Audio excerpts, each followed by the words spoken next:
Assalamualaikum warahmatullahi wabarakatuh. Salam sejahtera bagi kita semua. Perkenalkan, nama saya Dinda Isna Nurlaili dengan NIM 24SA21A022. Di sini saya akan mempresentasikan hasil proposal skripsi saya untuk mata kuliah metodologi penelitian dengan judul analisis pengaruh fitur TikTok Shop terhadap keputusan pembelian konsumen pada era sosial e-commerce menggunakan IBM statistik. Latar belakang masalah kenapa saya mengambil judul tersebut dapat dilihat dari pergeseran belanja digital. Kemajuan pesat teknologi informasi dan komunikasi di era digital ini memicu lahirnya era perdagangan elektronik. Jadi perdagangan sekarang itu bukan hanya offline saja, tapi sudah merambah ke perdagangan elektronik, di mana transaksi konvensional ini bergeser secara masif ke arah digital yang menawarkan kecepatan, kepraktisan, serta efisiensi tanpa batas ruang dan waktu. Lalu bisa dilihat juga dari fenomena sosial e-commerce-nya. Penggabungan media sosial dan e-commerce menciptakan transaksi interaktif dua arah. Jadi sekarang bukan hanya satu arah saja, tapi sudah dua arah. Dimana sekarang saya mengambilkan TikTok Shop. Nah, aplikasi TikTok Shop ini tuh memimpin pertumbuhan ekosistem dengan mengintegrasikan hiburan yang menarik, interaksi kreator, dan transaksi instan dalam satu aplikasi. Jadi di TikTok ini bukan hanya menyediakan hiburan yang menarik saja, tapi sudah dikembangkan untuk transaksi instan yang bisa dilakukan dalam aplikasi TikTok Shop tersebut. Lalu, mengapa penelitian ini penting? Bisa dilihat berdasarkan data uh, primer penunjang pertumbuhan pengguna TikTok Shop awal tahun 2024 itu sudah melonjak sebesar 7% hingga sukses menjangkau 70,8% dari total populasi di Indonesia. Hal ini memicu beberapa urgensi kayak dari perubahan gaya hidup, lalu peluang yang strategis untuk seller, dimana jika perubahan gaya hidup itu ada dorongan impulsif yang awalnya dipicu oleh hiburan visual semata, kini sudah bertransformasi menjadi keputusan beli yang nyata atau real. Lalu untuk peluang strategi seller itu dapat mengidentifikasi fitur penentu guna merumuskan taktik pemasaran sosial yang paling optimal secara empiris ini. Rumusan masalah dan tujuan masalahnya itu atau tujuan dalam penelitian ini tuh yang pertama, rumusan masalah itu dalam sini tuh terdiri dari apakah pengguna TikTok Shop berpengaruh signifikan terhadap keputusan pembelian konsumen, lalu faktor-faktor apa saja yang berpengaruh dan dominan terhadap keputusan pembelian konsumen, lalu ada seberapa besar pengaruh TikTok Shop terhadap keputusan pembelian konsumen pada era sosial e-commerce ini. Lalu untuk batasan masalahnya itu berfokus hanya pada layanan TikTok Shop, lalu ada data primer yang dikumpulkan dari responden konsumen di Indonesia yang minimal sudah pernah satu kali melakukan belanja di TikTok Shop. Lalu ada tujuan penelitiannya yaitu untuk mengukur secara empiris pengaruh bauran fitur TikTok Shop terhadap keputusan pembelian konsumen. Manfaat utama penelitian itu ada kontribusi teoritis dan akademis, lalu ada manfaat praktis bagi pelaku usaha, lalu refreshing penelitian mendatang, hingga pengalaman riset untuk penulis. Untuk kontribusi teoritis dan akademis ini kayak sistem informasi dan manajemen pembahasan itu mengenai adaptasi model e-bisnis atau fenomena sosial yang ada di Indonesia ini. Lalu selanjutnya itu ada referensi peneliti mendatang, di mana diharapkan uh, penelitian yang saya lakukan itu dapat membantu riset-riset akademis selanjutnya terkait perilaku belanja digital pada generasi muda selanjutnya.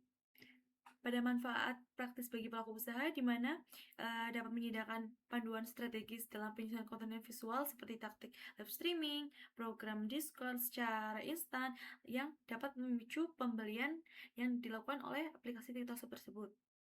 Lalu selanjutnya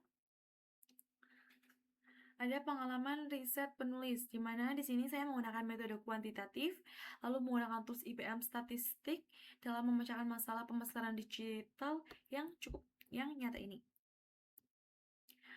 Lalu ada landasan teori atau tinjauan pustaka ini, di mana sosial e-commerce itu sudah meredefinisi e-commerce tradisional dengan memadukan aspek sosial interaktif seperti ada live streaming, video pendek, lalu ulasan, hingga langsung dengan sistem pembayaran digital yang terintegrasi. Jadi dalam TikTok Shop ini tuh pembayarannya sudah terintegrasi dengan mudah seperti adanya pembayaran melalui bank atau e-wallet, COD hingga kris dan masih banyak lagi. Lalu saya mengambil 4 penelitian terdahulu sebagai perbandingan untuk riset yang saya lakukan kali ini. Dimana perbandingan dengan riset ini tuh seperti riset yang saya lakukan itu menguji data primer yang nyata dari responden di Indonesia secara spesifik. Lalu yang kedua, dapat menambahkan variabel teknis dan kemudahan serta kepercayaan pada platform. Yang ketiga ada menguji interaksi live streaming secara visual dan real time yang terintegrasi. Lalu ada menyeimbangkan variabel teknis sistem dengan fitur sosial yang aktif. Lalu untuk alur kerangka berpikirnya, di mana di sini tuh ada 3 alur kerangka berpikir yang menyebabkan pengguna itu melakukan pembelian atau pengguna atau konsumen mengambil keputusan pembelian di platform aplikasi TikTok Shop ini. Yang pertama itu ada fitur konten dan live shopping, di mana di sini tuh ada menyediakan visual yang menarik dan interaksi yang real time. Kedua ada promosi harga dan diskon, yaitu menyediakan seperti ada voucher belanja, lalu diskon ongkir. Seperti kan pada umumnya itu kalau di online shop itu ada diskon ongkir, lalu ada voucher belanja yang mungkin 30%, 50%. Nah, TikTok Shop itu menyediakan promosi harga dan diskon seperti itu.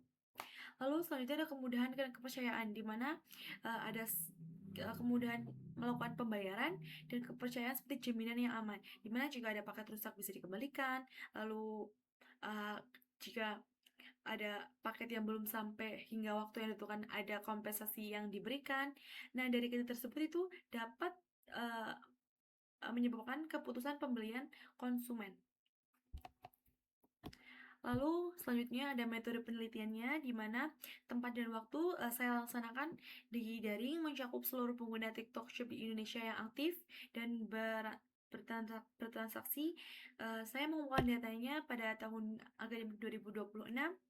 Untuk populasi dan samplingnya, populasi berskala besar dan tidak diketahui jumlah pastinya menggunakan teknik non-probability sampling dengan metode proportioning sampling. Lalu selanjutnya ada kriteria responden seperti pengguna TikTok Shop yang aktif, lalu pernah bertransaksi minimal 1 kali, lalu berkomitmen mengisi kuesioner dengan objektif. Selanjutnya metode pengumpulan data, di mana saya menggunakan Google Form sebagai metode pengambilan datanya. Jika di sini menggunakan skala Likert 5 poin, jika para pengisi mengisikan skor 1, maka mereka sangat tidak setuju. Jika pengisi mengisikan skor 5, berarti mereka sangat setuju. Lalu ada alur rencana analisis data, di mana ada uji kualitas instrumen, uji asumsi klasik, hingga uji hipotesis dan regresi. Selanjutnya ada jadwal pelaksanaan penelitian. Di sini bulan ke-1 itu cuma identifikasi masalah dan studi pustaka hingga penyusunan proposal penelitian. Lalu selanjutnya bulan kedua sama penyusunan proposal penelitian dan seminar proposal dan perbaikan instrumen. Yang ketiga, bulan ketiga seminar proposal dan perbaikan instrumen, pengumpulan data lapangan, lalu pengolahan data berbasis IPM statistik. Yang bulan keempat yaitu sama pengolahan data berbasis IPM statistik, dan terakhir itu penyusunan laporan akhirnya. Sekian dan terima kasih. Wassalamualaikum warahmatullahi wabarakatuh.